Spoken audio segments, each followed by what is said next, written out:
Before we go to verse number 10, further I'm just going to do some summary of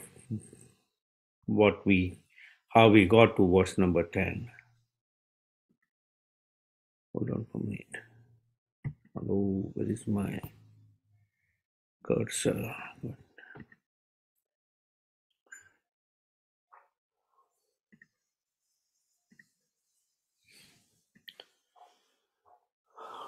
This Isopanishad is part of Yajurveda. Veda means knowledge, Vidya. Veda comes from Vidya, knowledge.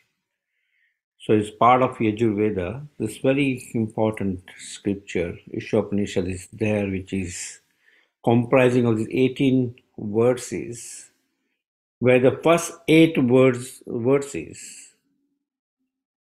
gives us the vision of spiritual knowledge.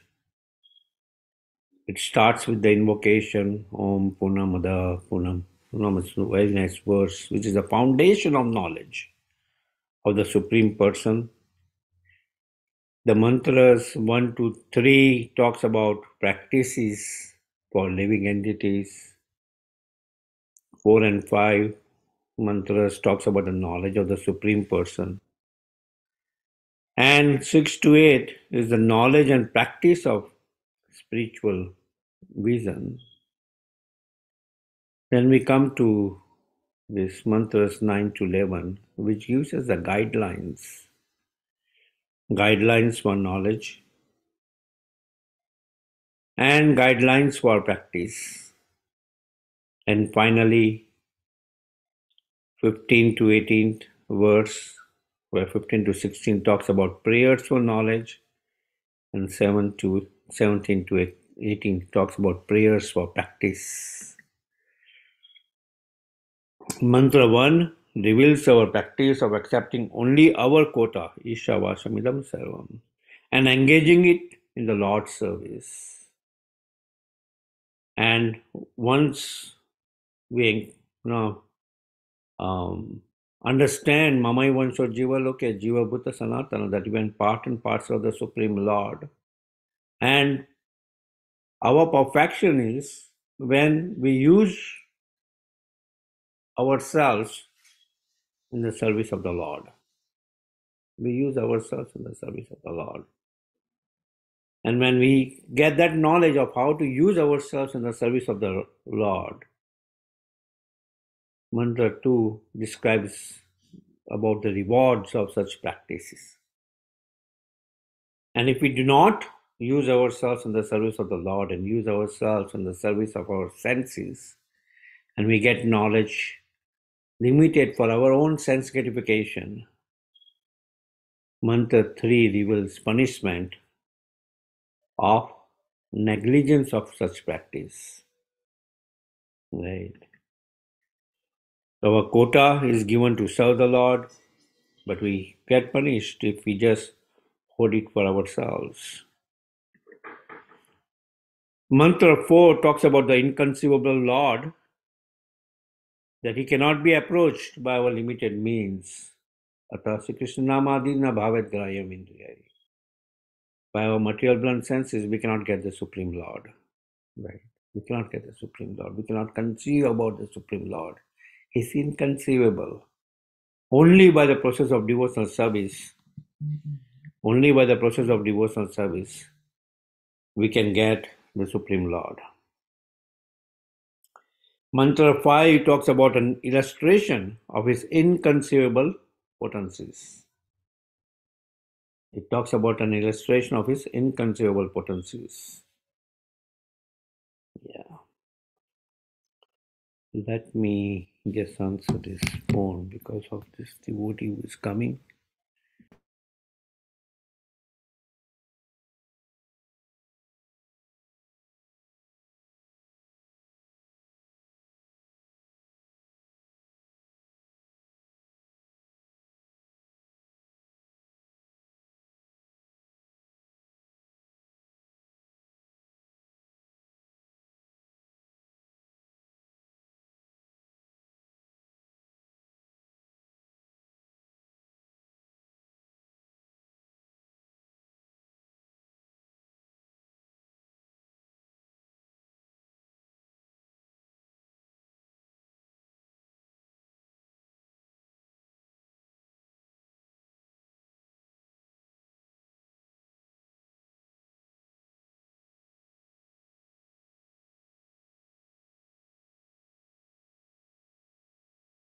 Okay.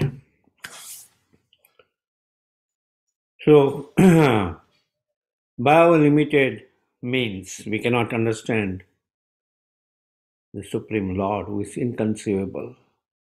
He can be understood only by devotional service. In the 18th chapter, it talks about Bhaktyamam Abhijanati Yamana Shasmi Tatvataha. Only by the process of devotional service we can understand the Supreme Lord. So Mantra 5 further talks about an illustration of his inconceivable potencies. Right. Illustration of his inconceivable potencies. The Lord is inconceivable. He may be far or near, sitting within our heart as a witnesser, as Paramatma, or in each and every atom, right? But we cannot conceive him.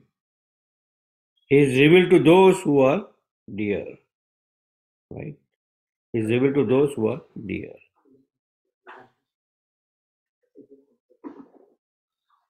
Mantra 6 talks about everything and everyone are part of the Lord, and He is within everything. He is within everything.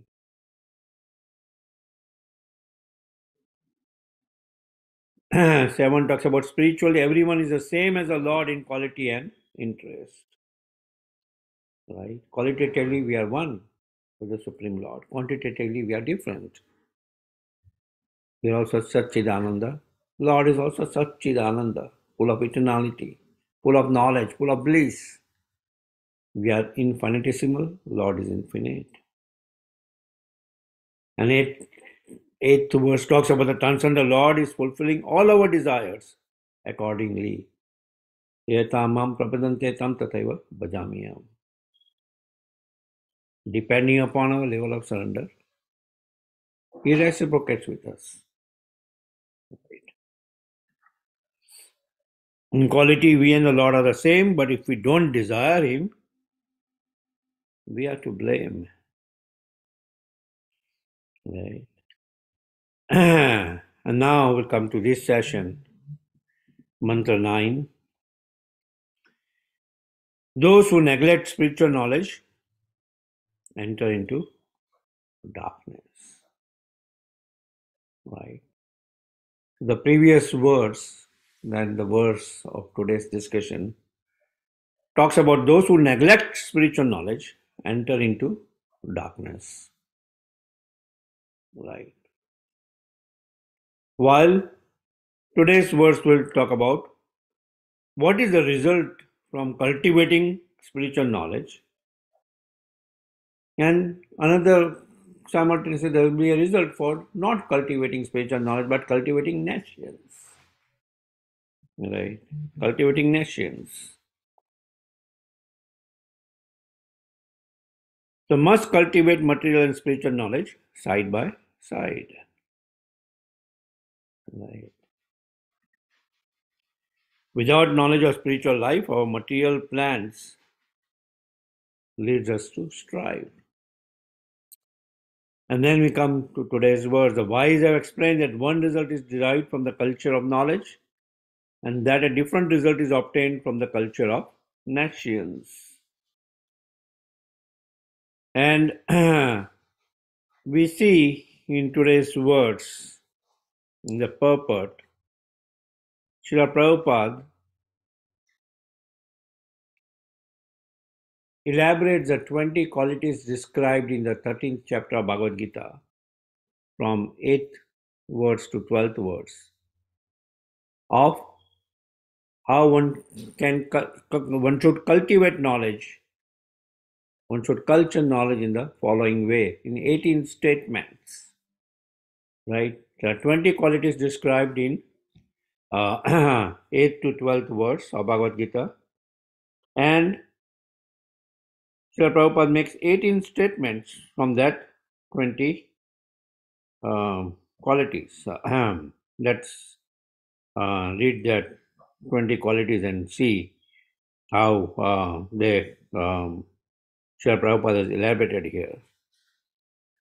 Amanitvam, adambitvam, ahimsa santi arjavam, आचार्योपशनं शौचं स्थैर्यमात्मा विनिग्रहा इंद्रियार्थेषु वैराग्यम अहंकार एव च जन्म मृत्यु जरा व्याधि दुख दोष अनुदर्शनम आसक्ति अनभिष्वंग पुत्रदार गृहादिषु नित्यं च समचित्तत्वम् इष्टनिष्ठो उपपातिषु मयि चानन्य योगेन भक्ति अव्यभिचारिणे विविक्त देश सेवित्वम् आरति जन संसादि अध्यात्म ज्ञान नित्यत्वं तत्वज्ञानार्थ दर्शनम् एतद् ज्ञानम् इति प्रोक्तम् अज्ञानं यत् अतो अन्यथा. The first quality is humility, right? And how Srila Prabhupada has mentioned in the statement here, one should become humility is not just to become meek and humble, right? That's not just humility. Yeah. One should become a perfect gentleman and learn to give proper respect to others.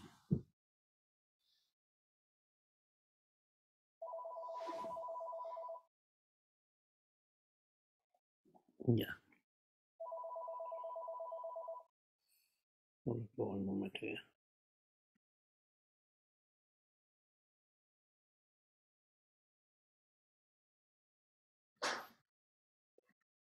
Yeah. One should become a perfect gentleman and learn to give proper respect to others. Right? Humility. Not just to, oh, okay, oh, Prabhu, oh, this, no. How to give proper respect to others.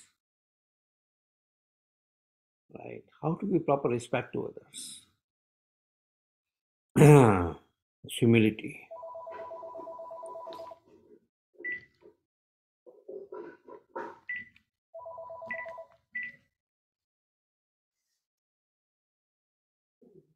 One should not pose himself as a religionist simply for name and fame. Right? Pridelessness. Second quality, pridelessness. One should not pose himself as, oh, he's a big religious scholar, simply for name and fame. And that's why who is going to help us in cultivating knowledge? Dhira, a sober person. A sober person can impart knowledge. A sober person will know about Dehi Nasmiyata Dehe Kamaram Jaunam Jara Tatha Dehantara Prapti Dhira Tatrana Muhyati. Sober person. Right. He should not pose himself as a big scholar, simply for name and fame. Pridelessness. Then non-violence. Hold on for one moment.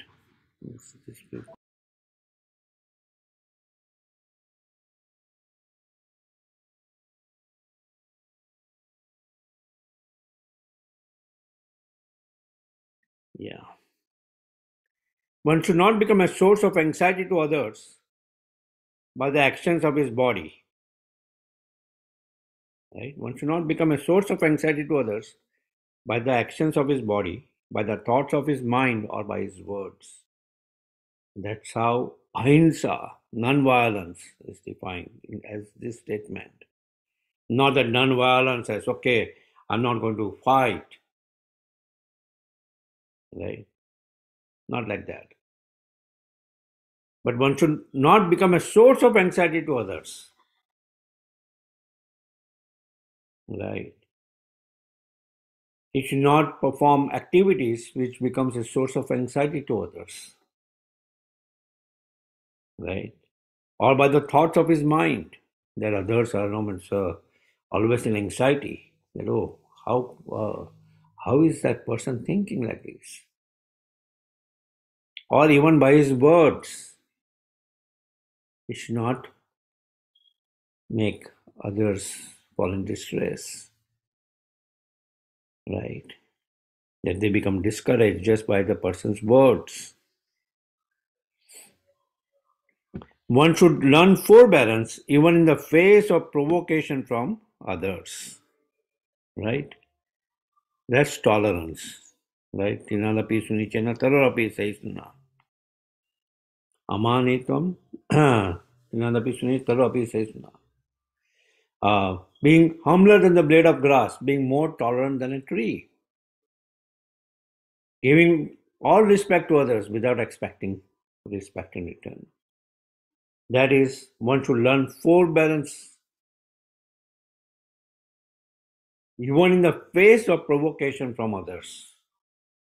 Others will be there to provoke us so that we become agitated and we resort back. No. How we can be tolerant?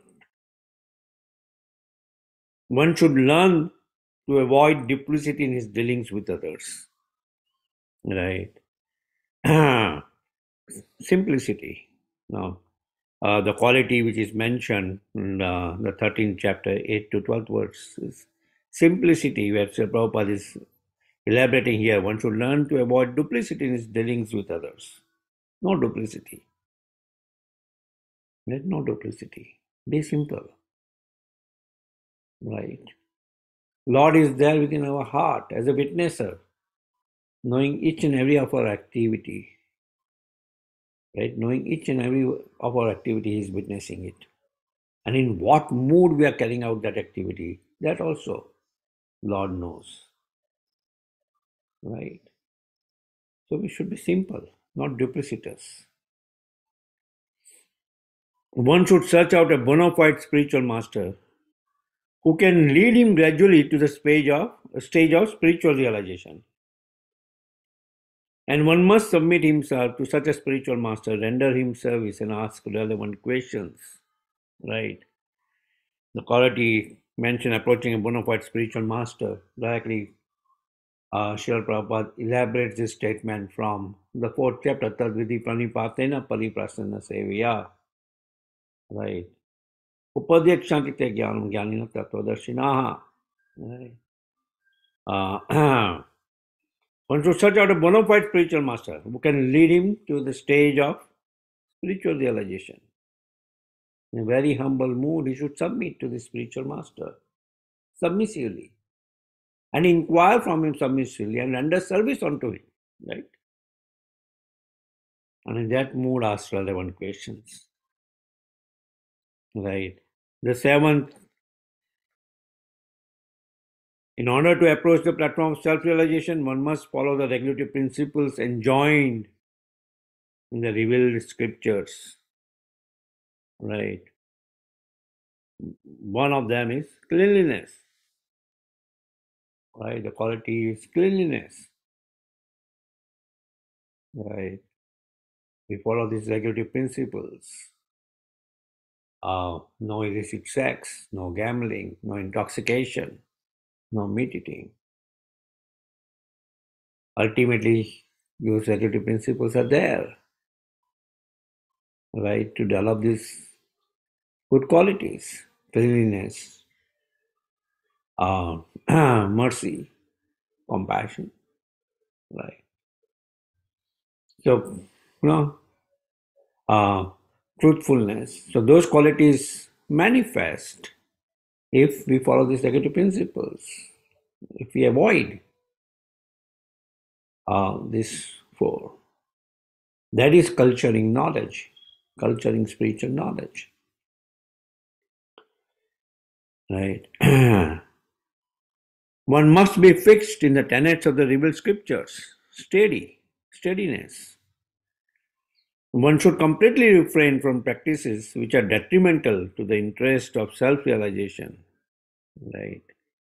Uh, renunciation of the objects of sense gratification, right?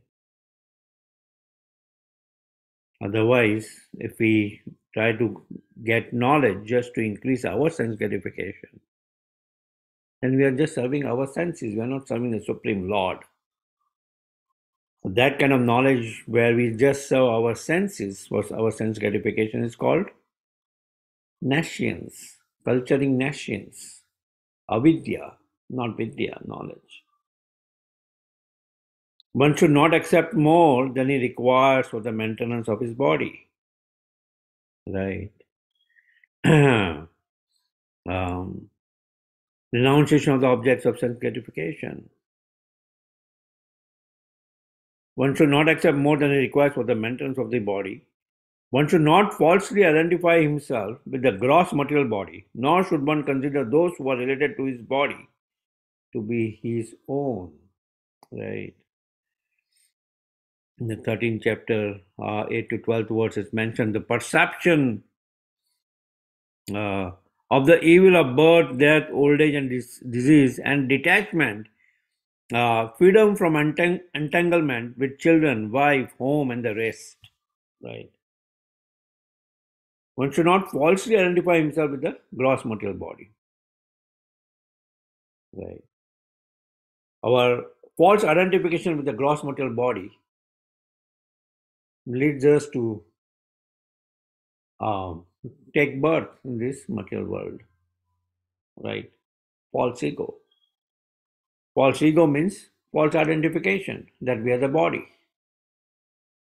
And as a result, we then expand that false ego, that false conception to country, that I am Indian, I am American, I am this, I am that, to color, discriminate based on color, discriminate based on caste, discriminate based on gender. I am male, I am female, I am this, I am that. Right? False identification with our body. Right? Nor one should consider those who are related to his body to be his own. Just thinking about our family and not thinking about Vasudeva Kutumbakam, that everybody is our family, right? Is our shortcoming. Is our shortcoming. Each and every living entity, right? In one sense, each and every living entity is a creation of the Supreme Lord for some purpose. So, to just increase our sense gratification and avoid all the other living entities, all the other even human beings apart from our family, not even take care of the others, is lack of knowledge. Lack of knowledge. And one should always remember that as long as he has a material body, he must face the miseries of repeated birth, old age, disease, and death. Right? The perception of the evil of birth, death, old age, and disease.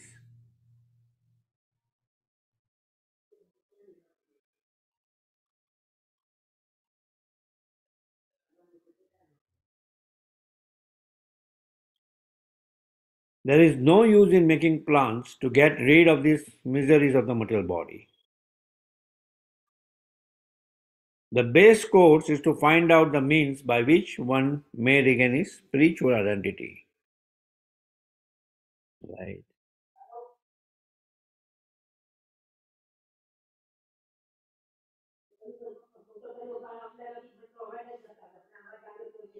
Yeah. As long as he has a material body, he is in this repeated cycle of birth, death, old age, and disease. Janma, mrityu, jara, vyadi, dukkha, dosham, darshanam. So there is no use in making plans to get rid of these miseries of the material body. The base course is to find out the means by which one can regain his spiritual identity. And that's uh, regaining his spiritual identity is his Krishna Nityadas. He is a servant of the Supreme Lord. Right? Krishna Nityadas. That's his spiritual identity. Our real spiritual identity is we are Nitya Krishna Das. Our spiritual identity is not that we are this body which repeatedly takes birth, death, old age, and disease. One should not be attached to more than the necessities of life required for spiritual advancement. Right. Freedom from freedom from entanglement. We said even-mindedness amid pleasant and unpleasant events. Not to be attached to more than the necessities of life for spiritual advancement. One should not be more attached to wife, children, and home than the revealed scriptures ordain. Yeah, again, repetition of uh, um, freedom from entanglement with children, wife, home, and the rest.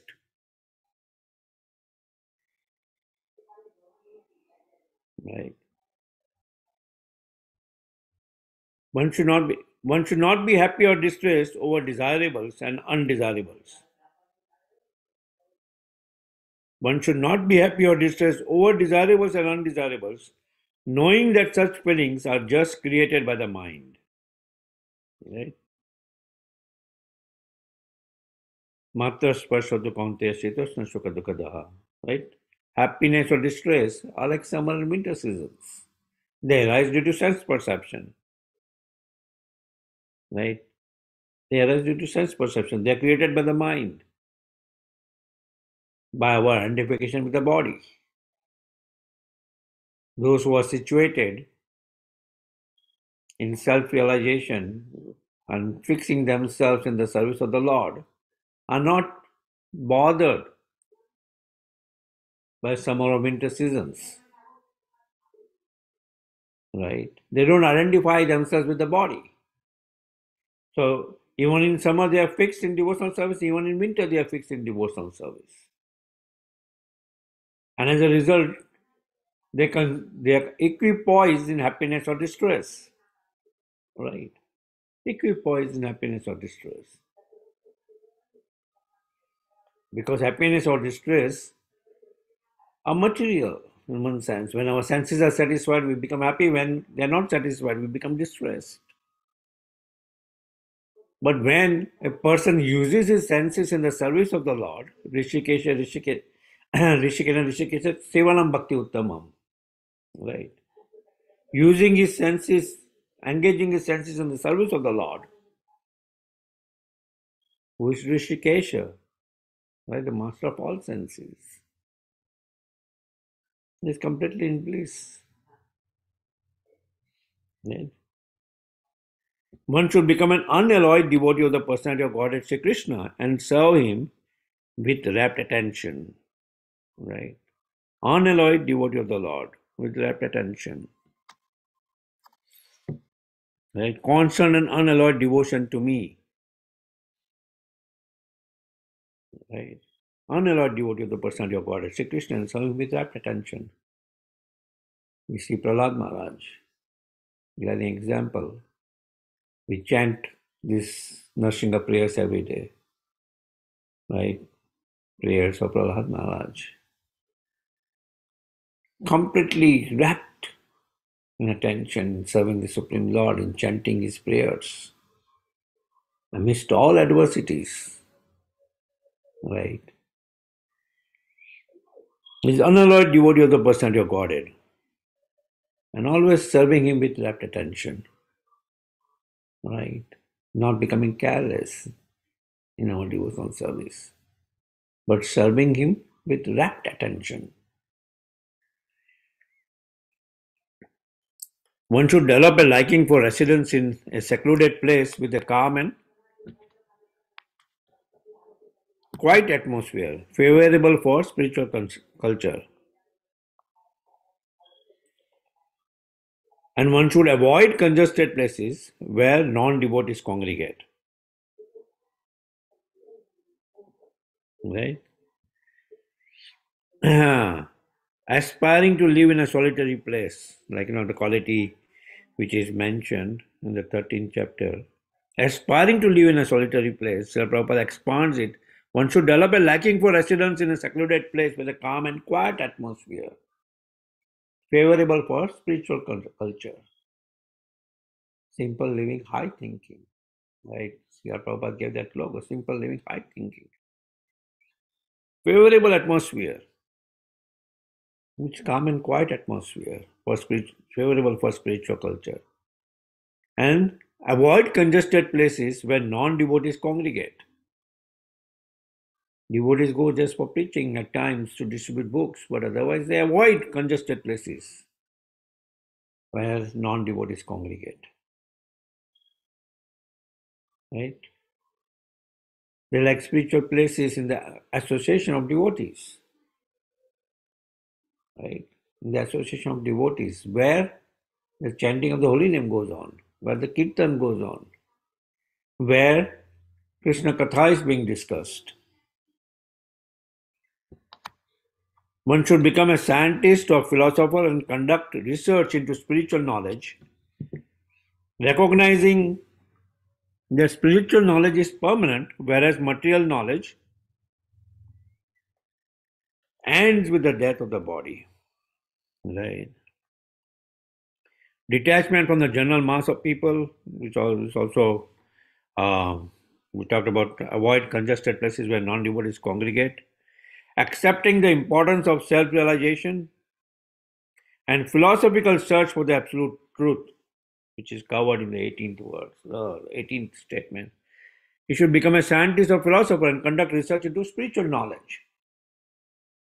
Raja Vidya Rajaguyam Pavitram Iramuttamam Pratyaksha Dharmam Suskam Kartmavayat.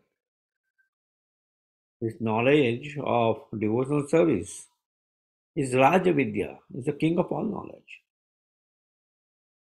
Right? It's a science.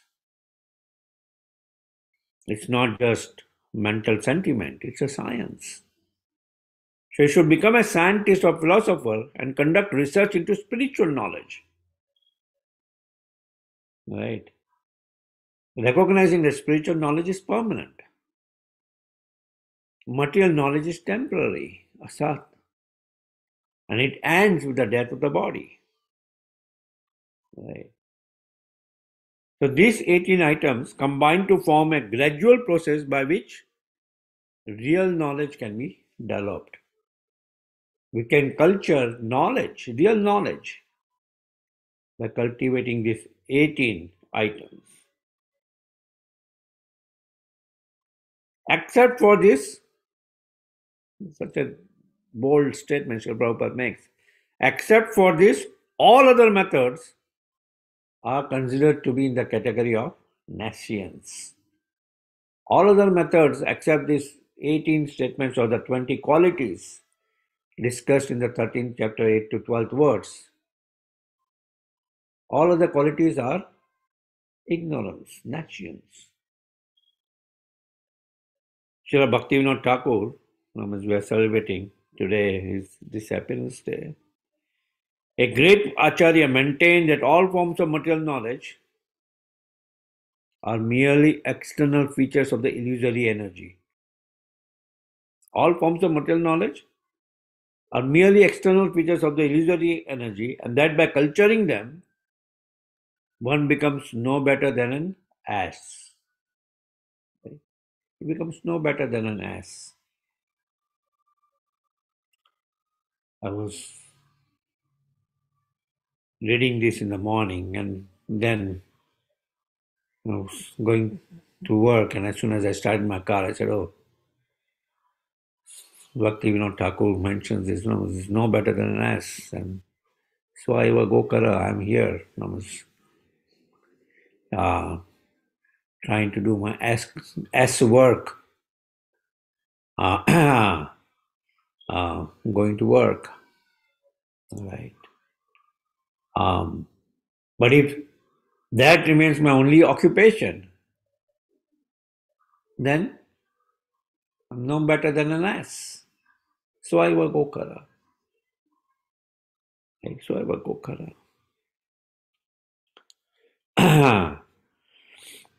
So we should apply what we hear in our practical life. That if we just run around for our own sense gratification, for maintaining our own little family,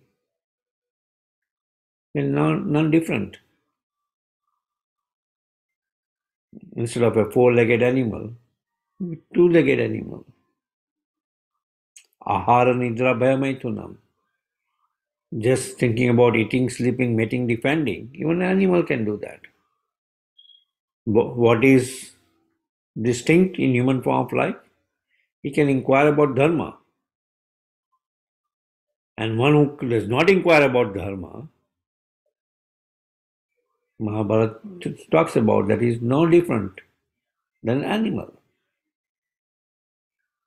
So the human form of life is to culture this knowledge, spiritual knowledge, not to culture the material knowledge. Oh, I'm a scientist, I'm a doctor, I'm a engineer, I'm this, I'm that. We add all these zeros. But unless we don't add one in front of the zeros, it has no value. It becomes thousands of zeros. Has no value. That one is the knowledge of the Supreme Lord.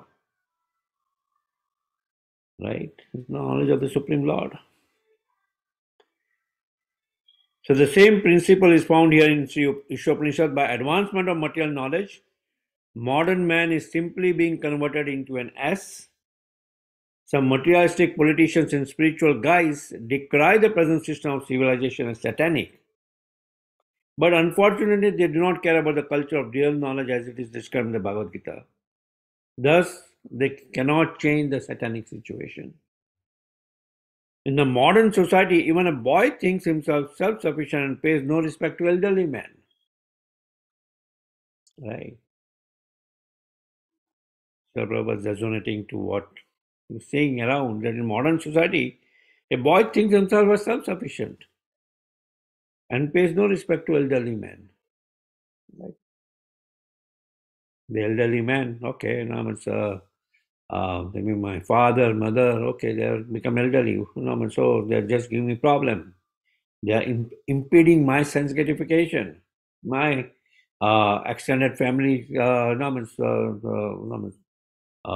bothering my wife, bothering my children. What do? They become elderly. I put them into adult care, day care, right? I put them into nursing homes.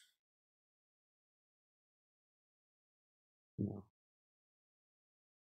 I put them into nursing homes. And I know for a short few months, I had to take my father to nursing home, and the person in charge at the nursing home was mentioning that no, means there are so many people here, and I tell their children to at least come and pay their visit at least once a year. But they do not even pay a visit even once a year. No. Yeah, so one should take care and respect elderly men. Due to the wrong type of education being imparted in our universities, boys all over the world are giving their elders headaches.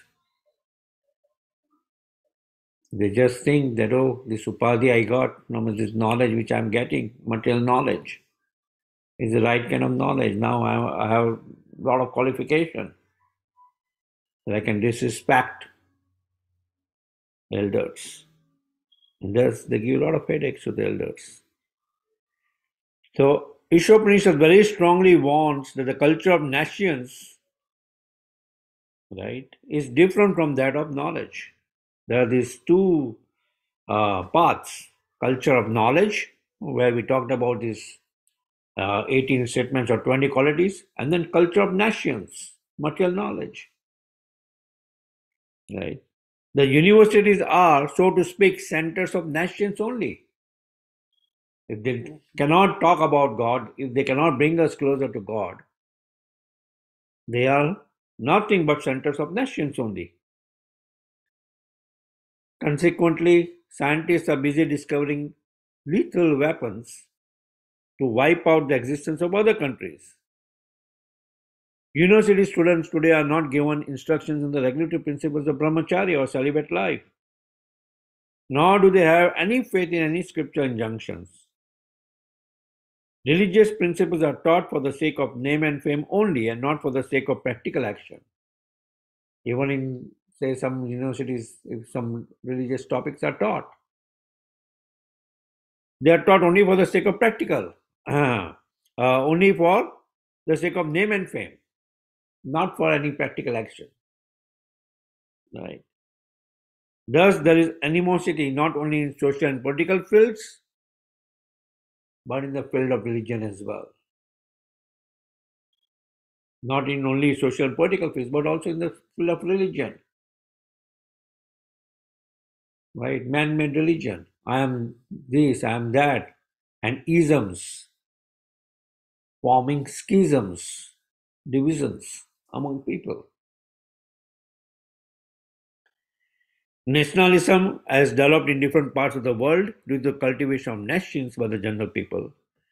No one considers that this tiny earth is just a lump of matter floating in immeasurable space along with many other lumps. In comparison to the vastness of space, these material lumps are like dust particles in the air. Because God has kindly made these lumps of matter complete in themselves, they are perfectly equipped with all necessities for floating in space. The drivers of our spaceships may be very proud of their achievements, but they do not consider the supreme driver of these greater, more gigantic spaceships called planets. The planets are being floated by the Supreme Lord, right? They're being floated by the Supreme Lord, the 14 planetary systems, right? Uh, but who is the Supreme Driver? The Supreme Lord, not an astronaut who thinks that, okay, now I have been able to go from or being able to send some equipment from this planet, planet to other planet. And then bask in that glory. Oh, see, I have been able to send. Right. There are innumerable suns and innumerable planetary systems also, as infinitesimal parts and parts of the Supreme Lord. We small creatures are trying to dominate these unlimited planets.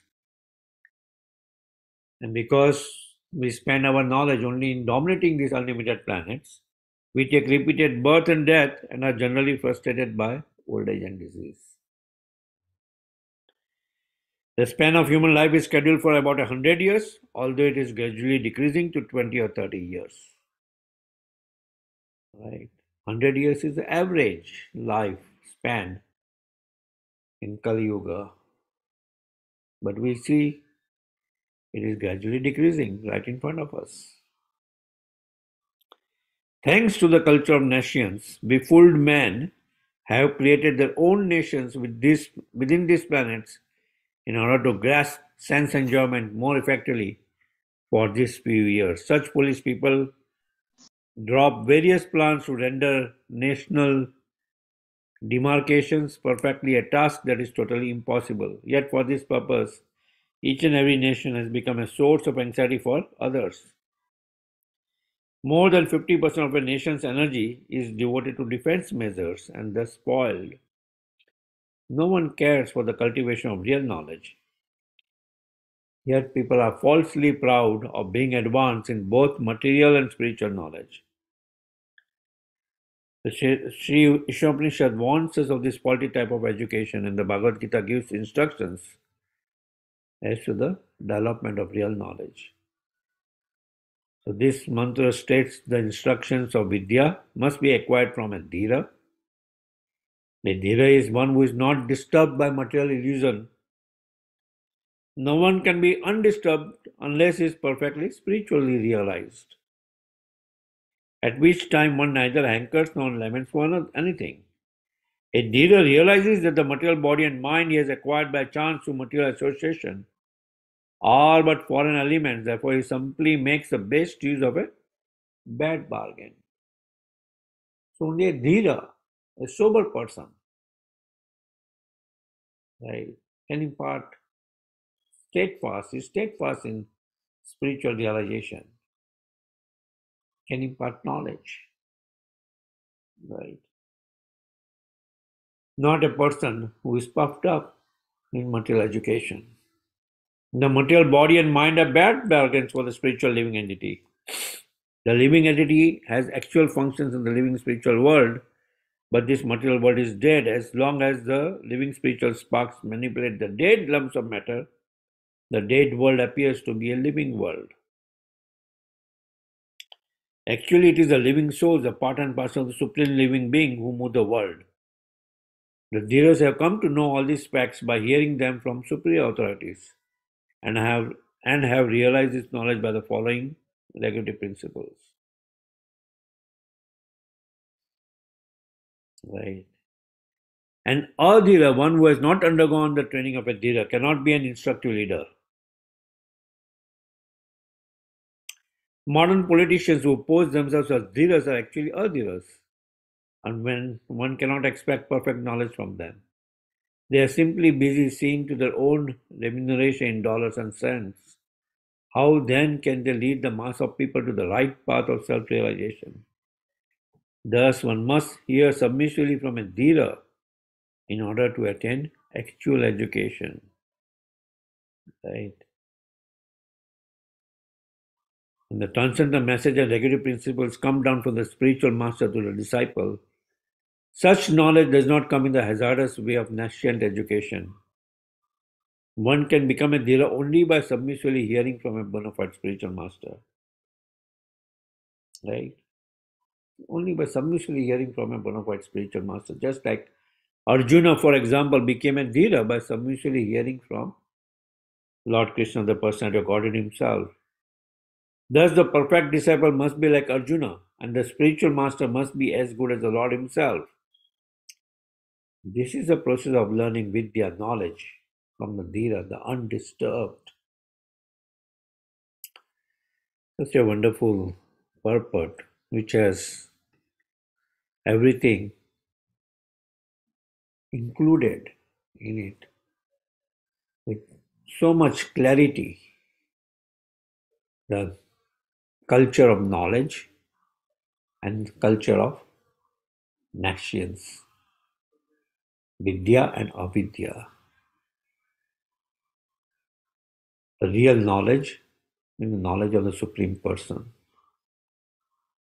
and anything else becomes just a source of misery and knowledge for material education, avidya, our own sense gratification.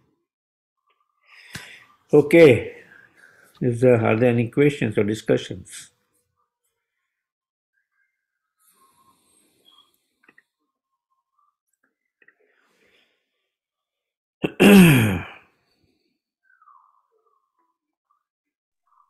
Krishna Prabhu, please accept my humble obeisance. All. Accept my knowledge of Prabhupada. So, Prabhu, I think it was point number 14, where it says serving the Lord with rapt attention. And earlier today it was posted, I think, Ramapad Maharaj, the reason we are casual or careless in service is because we don't have gratitude. We take it very lightly, whatever gifts are given to us. Yes. And if we look at all the acharyas and the great Vaishnavas, they have actually gone through physical, mental torture just to follow bhakti. But with us, everything is made so easy, so we take it for granted. And therefore, it's casual, and then we don't, whether we're serving the deities or how we behave with each other. So my question, Prabhu, with this as our condition. Mm. How do you develop a grateful heart and really value what Prabhupada and what our parampara has given us? Mm. Yeah. The process of executing devotional service seriously, right? Bhaktyamam abhijanati, yamanasasmi tatvata, right? Process of executing devotional service seriously. Vairagya vidya nija bhakti yoga, right? Comments mentioned by Sarva Bhattacharya. Vairagya vidya nija bhakti yoga. When one executes devotional service, renunciation automatically comes, right? um, when one executes devotional service seriously, no, means we all are trying to be sadhakas to execute devotional service to some extent. As you mentioned, casually. Very nice word, casually. Not seriously, right? So one has to become fully serious in executing devotional service, not take anything for granted. And when one is completely serious in executing devotional service, we'll see all good qualities manifest within him. All good qualities manifest within him, right? This gratitude automatically will see in his behavior with each and every individual, right? In his behavior in worshipping the deities, right? In his behavior in general, performing, using each and every resource of the Supreme Lord. Each and every resource of the Supreme Lord is Lord's energy, right? So the Lord's energy has to be also used in the service of the Lord carefully, not wastefully. So all these qualities automatically you will see it manifested where a sincere devotee is simple, he is not duplicitous, he follows simplicity, utilizing each and every ounce of his energy in the service of the Lord. So one quality is to become completely serious in the service of the Lord. Not no means when we are completely serious in the service of the Lord, right? One thing is being tolerant, being no means complete as one quality we saw, forbearing, right? Is at the same time avoid thinking that why that person is not serious or why that person is not this or why that person is not valuing, right? But when we become serious, we will always see, means like in the Uttam Adhikari platform, what does a devotee see? He sees that he is not performing devotional service and others are performing devotional service.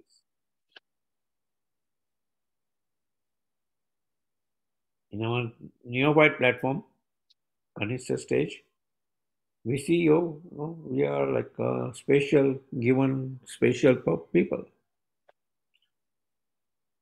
We are following it, but others are not following it. So slowly, our vision should change from Kanishta to Uttama stage. And that comes from genuine practice of devotional service, where we are completely absorbed in devotional service. Right.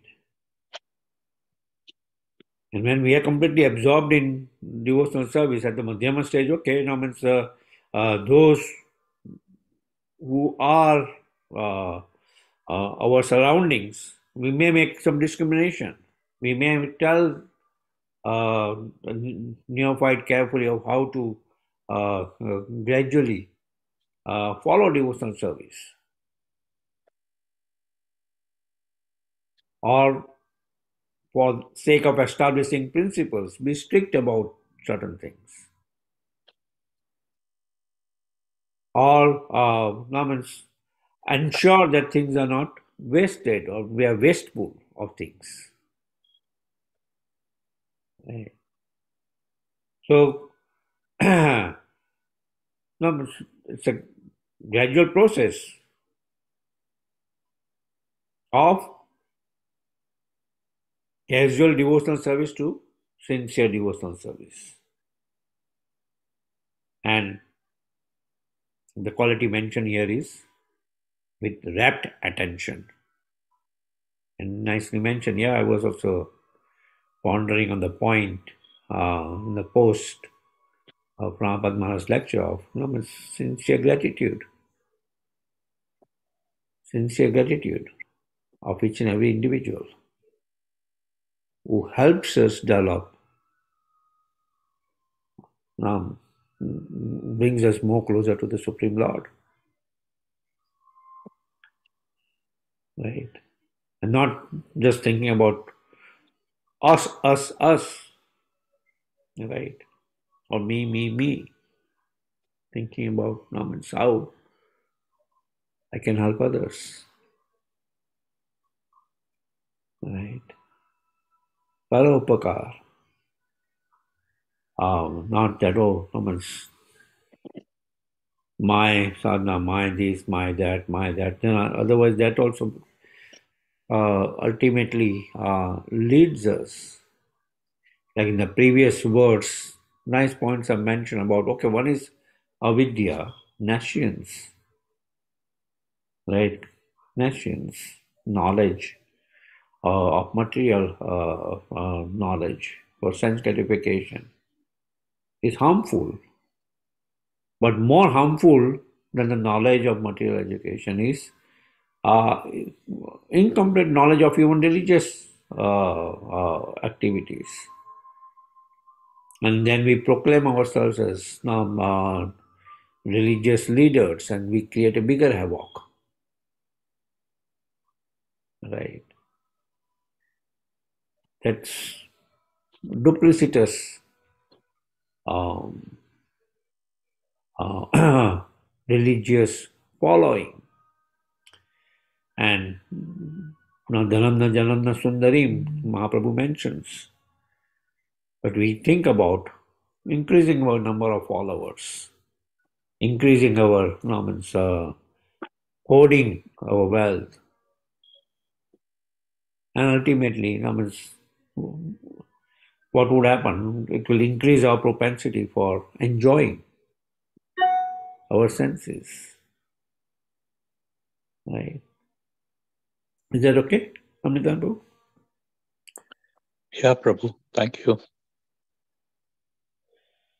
Yeah. So the antidote is now sincere devotional service. Um, um, always hankering for no, at all levels we should anchor for more association of sincere devotees, serving sadhus. Like why association of sadhus is so important in our devotional life, right? Because association with peers and association with others would make us only steady to some extent, but association of sadhus would show us where we are lacking, right? Which otherwise, in our day-to-day situation, we'll think, oh, okay, I have so many following, I have this, I have that. Now I've become a wonderful devotee. I'm a Paramahansa. Oh, maybe I'm a Paramahansa. And it just bolsters our false ego, right? It just bolsters our false ego.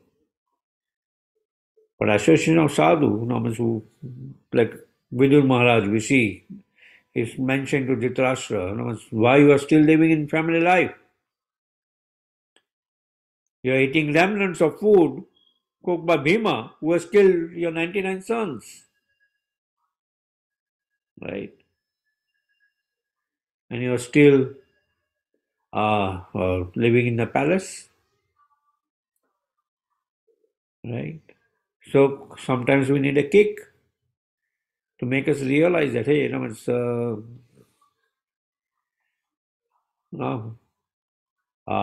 no, we need some tension. Kaunti Prabhu mentions at times um, we need tension in our life to think about, hey, we need to follow something more, not be just satisfied in whatever platform we are at for many, many years.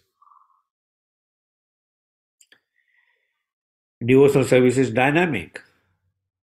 If we are the same platform, that means we have fallen down, right? So dynamic means no, we are growing more and more closer.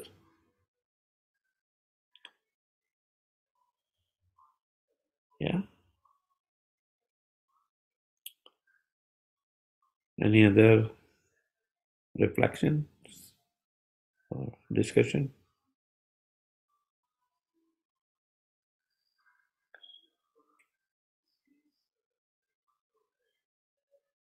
Yeah. Hare Krishna, Prabhu. If no one has a question, I'd like to ask another one. Please, Prabhuji. So, Prabhu, what you had mentioned is this half-baked knowledge of Shastras is more dangerous than material knowledge. Yes. So, of course, knowledge is very necessary, or Divya Gyan, so that it can, cut off our material attachments and we could become attached to Krishna and his devotees. Yeah. So, knowledge serves that purpose. And it Yeah. makes sense to have, more and more knowledge. Yeah. Now, the problem is, Prabhu, that because of our conditioning, we, as we get more knowledge, that level of getting puffed up also increases proportionately. Mm. Because now the same knowledge, whether we are sharing Krishna conscious with somebody or whatever else it is, so people can get impressed with knowledge, and that kind of puts us on a pedestal. So, Mhm. how do you balance that? Because then, it defeats the purpose of getting Divya Gyan. Yeah. Because all that respect and all the adoration or whatever, like, Mhm. how do you still remain grounded? Mayatara Japatiyadare, Bhakti Siddhanta Saraswati Maharaj will say, take a shoe and beat yourself up every day in the morning. That means to make us more balanced, uh, right? That kind of antidote which he kind of mentioned, where all these Nam La Pratishta is more dangerous, Sukare Ravishta, right? Adoration, that oh, now I'm doing nice kirtan, I'm giving nice lecture, I'm giving this, that. So when somebody glorifies, either we accept it in the okay, it's the glory of the Supreme Lord, or just we close our ears, Hare Krishna.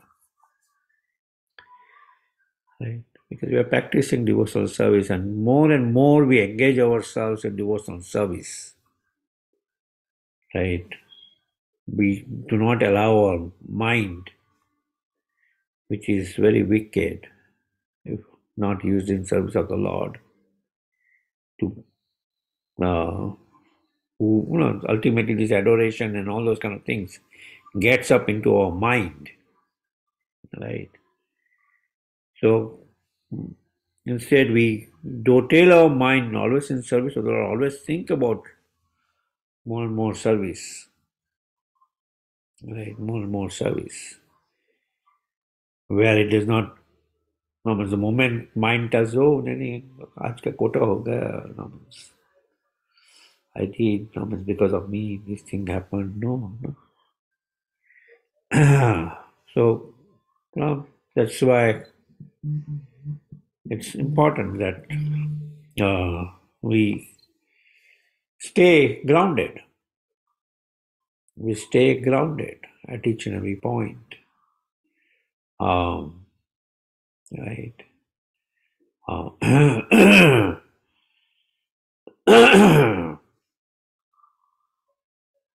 And we hear about personalities like Ms. Bhaktivinoda Thakur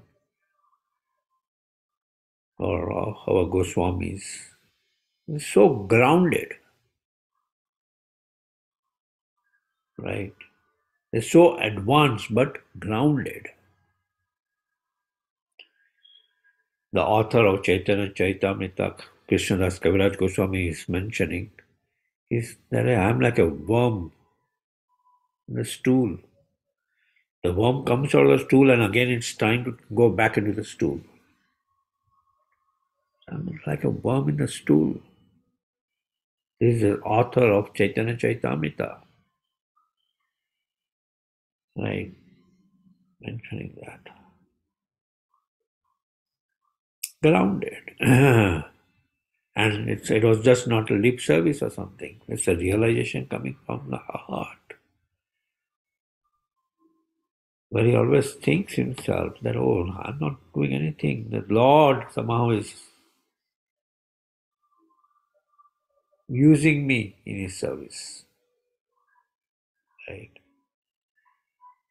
In that consciousness we remain. Or we sometimes that's why again, it's like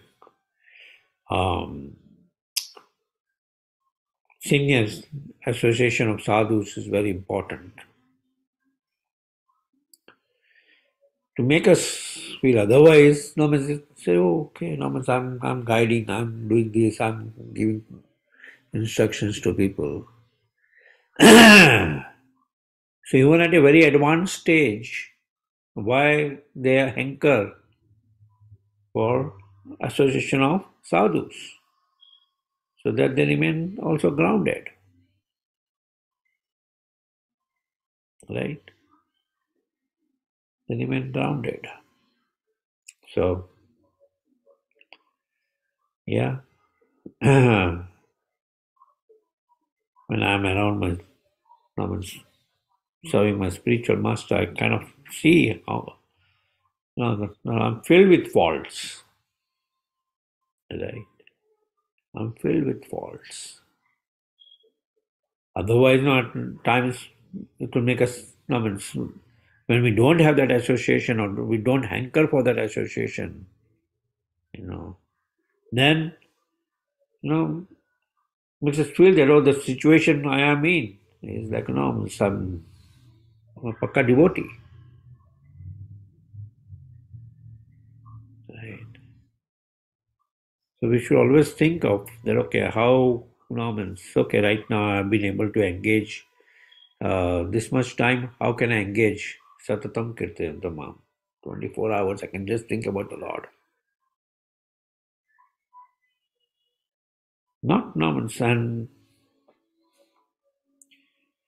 no, always think about next step, that, oh, what do I do next when I engage in completely in devotional service? Right.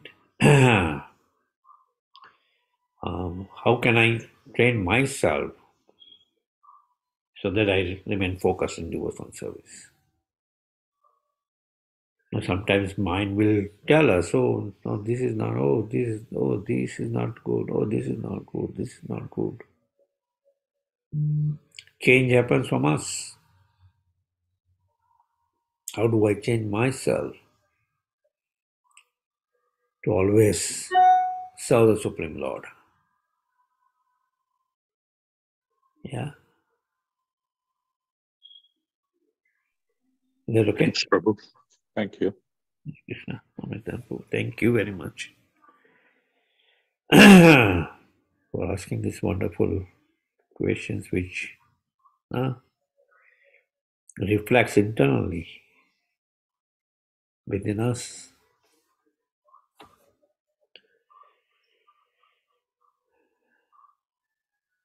Any other discussion?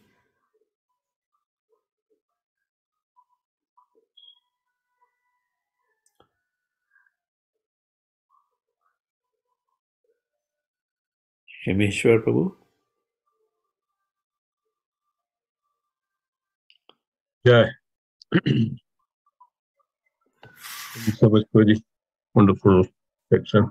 This Thank is you. very, very powerfully, as you mentioned, all these various aspects of Vidya and Avidya, Srila Prabhupada's comments. Yeah, it's very powerful sections. The Bhagavad itself becomes so powerful. Yep. That, yeah. Thank you for utilizing me in the service so that I can prepare myself and preparation brings. Thank you, Proji. You're inspiring us. It's not that me. You're inspiring us, all of us. Thank you. Jay, anybody else? Anybody else would like to add? And yeah, we have, a spiritual topic, spiritual discussion. Today is a very auspicious day of appearance day of Srila Bhaktivinoda Thakur. It's mentioned that the seventh Goswami, Bhaktivinoda Thakur, Madhupati was mentioning about this, very famous that, how deep it is, one can realize. Bhaktivinoda Thakur was mentioning that when you get up every day in the morning, you should beat your mind with the chapel. Is that how deep it is, how profound it is? And then before you go to bed, beat your mind with a broom. That means it's so dirty, and only way that we can come out of these entanglements and clutches of the pollution, that we are creating it, right? We are creating it. And so see that the chapel and the broom, it's so dirty. And our mind is so dirtier than this. That's what it is mentioning. So dirtier than this. So only way that we can come out of it, or check it at least, is so yeah, it's wonderful. Yeah, you want to speak some more about Bhaktivinoda Thakur Puji? Yeah, Bhaktivinoda Thakur is considered as our seventh Goswami.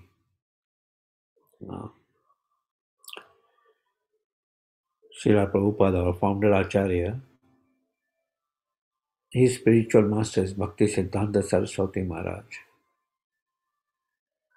Bhakti Siddhanta Saraswati Maharaj's spiritual master is Gaur Kishore Das Babaji Maharaj, and his spiritual master is Bhaktivinoda Thakur. Right. And Bhaktivinoda Thakur's son is Bhakti Siddhanta Saraswati Maharaj. So,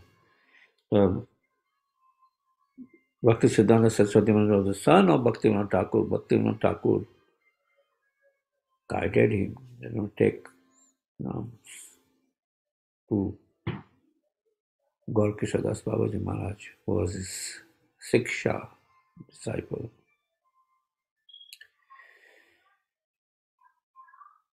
And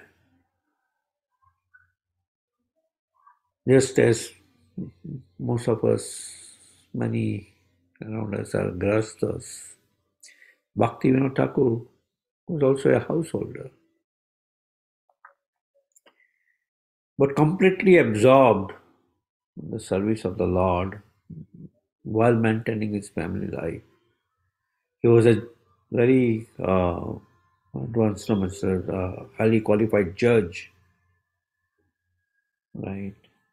Practicing law. But we see his schedule that, apart from going to office, that means courthouse, practicing law, he was balancing his grahastha life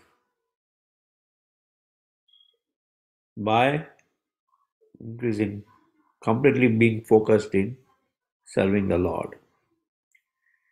Would go early to bed, rise up early, and then just write and chant. And he gave us so many wonderful books. When Srila Prabhupada appeared in 1896, he was the one who predicted that there will be a commander-in-chief of Mahaprabhu's movement who would appear soon to spread the glories of Mahaprabhu, the teachings of Mahaprabhu in different parts of the world. And Srila Prabhupada appeared. And when Srila Prabhupada came here and to spread Mahaprabhu's mission to the West, before that, when he went to Montreal, he saw in McGill University the books of Bhaktivinoda Thakur already there in the library. So Bhaktivinoda Thakur, even before Srila Prabhupada's coming, had sent out those books of Mahaprabhu to various parts of the world. It was there in McGill University in Canada, Montreal.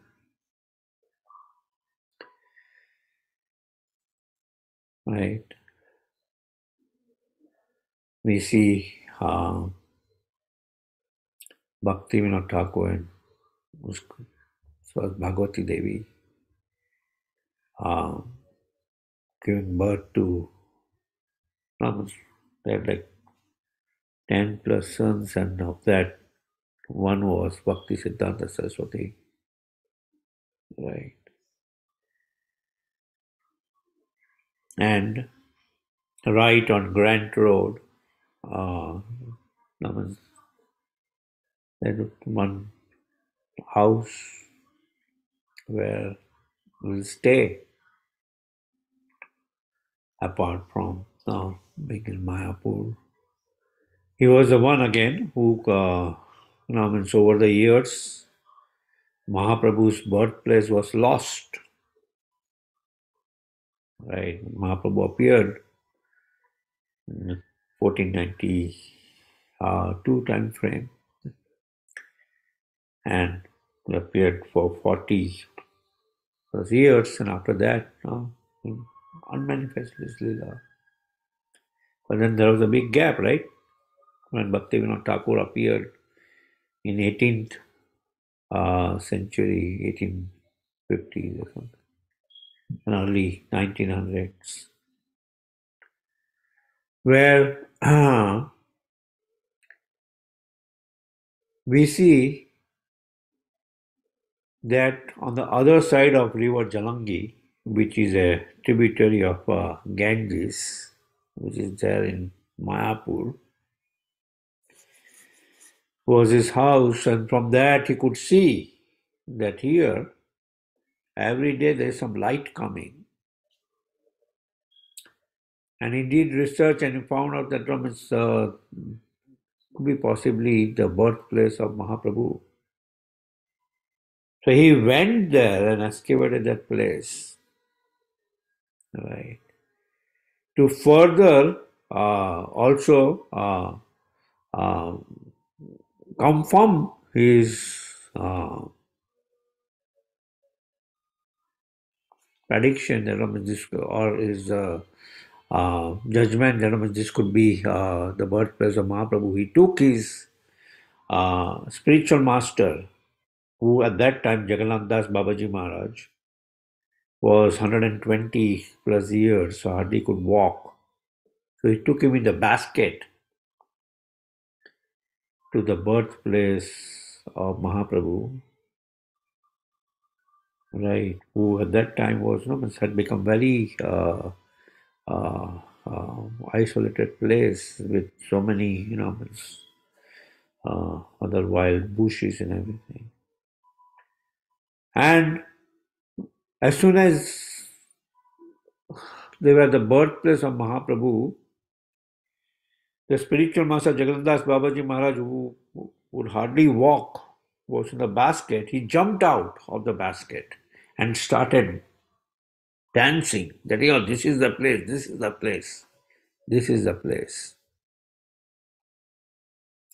Substantiating Bhaktivinoda Thakur's prediction that this is the birthplace. And this, the birthplace, the Yoga Peeth which we see,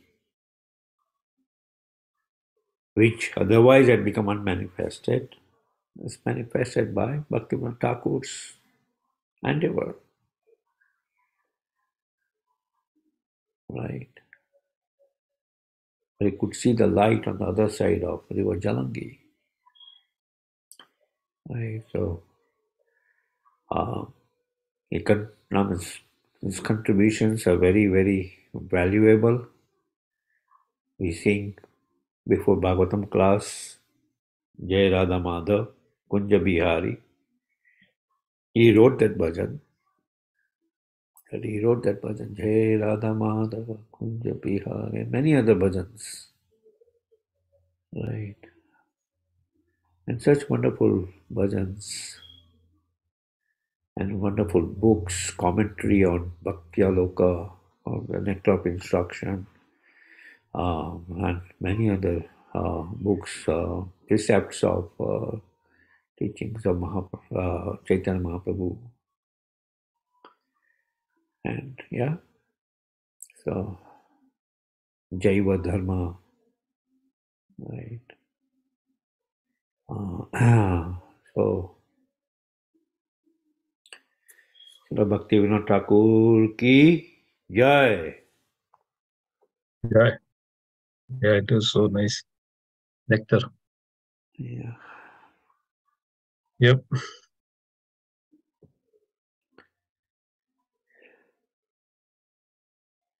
Thank you very, very much. Hare Krishna Prabhuji. Yeah. Lord Krishna Prabhupada. Thank you so much for wonderful class. Prabhuji, can I share something, because there are a lot of new devotees. So what I heard from Bhagavad Katha, can I share that? About Bhakti. Yes, please go ahead, Prabhuji. Okay. So in one Katha I heard about that Bhaktivinoda Thakur, like Prabhuji mentioned, he went to that place and from his gallery he was just watching like Chaitanya Mahaprabhu and that. So every Sunday Peace program we do that Aarti. Means all new devotees are coming. So we should also have that bhav. If, what we are singing in that Gaura Aarti, if we see from point of view of Bhakti Vinod Thakur, then we can also see Chaitanya Mahaprabhu in prayer. So there are a lot of new devotees. They can also have that bhav, so that we can progress more and more in bhakti. Just wanted to share that. Yeah. So, you come to the platform of Bhaktivinoda Thakur to completely release that bhav. That platform is not, is by becoming a sincere devotee of the Supreme Lord. By sincerely executing devotional service. Neophyte platform, when there are newer devotees, yes, those pastimes of Bhaktivinoda Thakur can be mentioned, and it can become their role model that, okay, no, means we want to come to that stage. We are not at that stage. We want to come to that stage that we realize Mahaprabhu in the Aarti, right? We realize the Supreme Lord when we chant the holy name, right? Mm-hmm. We realize the Supreme Lord when we chant the holy name. Mahaprabhu mentions Nanam Kala Sudhara. When my eyes, tears will start rolling from my eyes, when my voice will choke up. Nanam Kala Ashrudaraya. Badanam Gat Gada Rudhayagira. When my voice will choke up. When I chant the holy name of the Lord. Right? So, that is not going to be spontaneous at one moment or something. It will come from practice, sincere practice of devotional service. So we should aspire, like these Vaishnava saints, from that lifetime, how like Namacharya Haridas Thakur's appearance is there tomorrow, right? Yeah, tomorrow. Yeah. Disappearance day tomorrow, Haridas Thakur. Appearance there tomorrow, yeah. How do I come to this stage? I mean, at least one speck of the amount of devotional service which these are saintly personalities. We don't hanker that, oh, we want to come to that, we want to become them, but we should hanker that, oh, let me just get little mercy, Yes. Yeah. little something what they were following. Immediately our mind will block us and they say, oh, 192 rounds spaghetti. It's impossible. Right? Impossible. How do I come to that stage where at least for a day I can chant? Right? Slowly my practice becomes more. How do I come where I can just think about serving the Supreme Lord and not my senses? Right? Like this knowledge which we are talking about today in Isopanishad. How do I culture real spiritual knowledge? Right? It's important. Not culturing material knowledge. Right? So those are the important points which we should aspire for. And when we see the pastimes of Bhaktivinoda Thakur or see the pastimes of Haridas Thakur or hear about Raghunath Das Goswami and others, we should think about that. Hey, they were all personalities who appeared 100 years back, couple of 100 years back, and they were strongly situated. Or even now we see Prabhupada. Many of us took birth, right? Some of us took birth when Srila Prabhupada was still there. Right. So how now we has come to that level, right? To really develop those godly qualities. Right. So that we should aspire. Yeah. Yeah. Yes, Prabhuji. Yeah. We are really very fortunate. We have such a nice acharyas in our parampara. Yeah. All these acharyas, we are very fortunate. They are right in our lineage. Will give us the mercy if we will follow sincerely. to connect us to the Supreme Lord. They were not ordinary acharyas.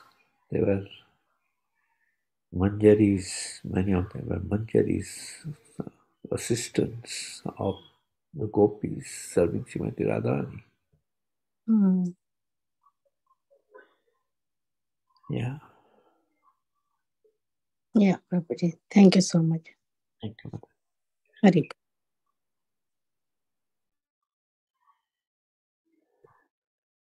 Thank you, Madhupati Prabhu. If there is nothing else, let's conclude then today's session.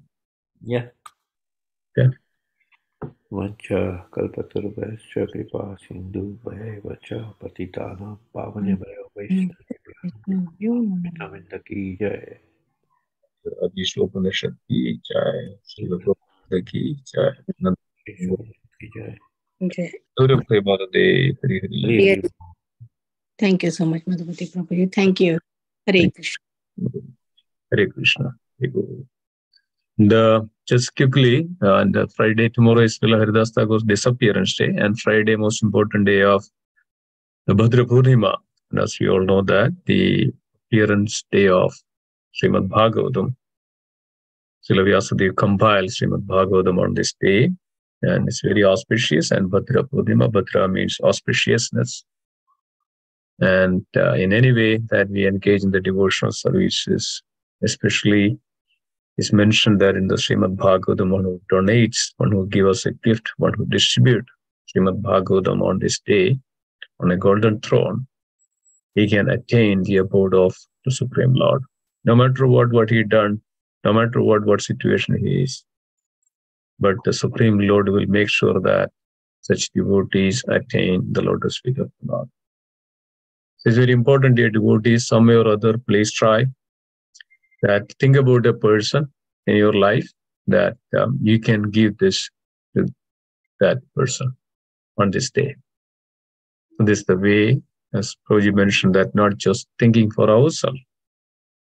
And this is the Vidya, the Param absolute knowledge, the Param Vidya. Bhagavatam is the absolute knowledge of the Supreme Lord. So this is the knowledge that we want to share, not the science, not the ignorance, not the mundane material knowledge. This is the transcendental science, divine knowledge, Divya Gyan, which reveals through the Srimad Bhagavatam. This is what we want to do. This one is what we want to understand. So please try as much as you can, and please let us know, and we can make it ready on Friday anytime, so that we can distribute this. Okay. Thank you so much. Conclude. Hare Krishna.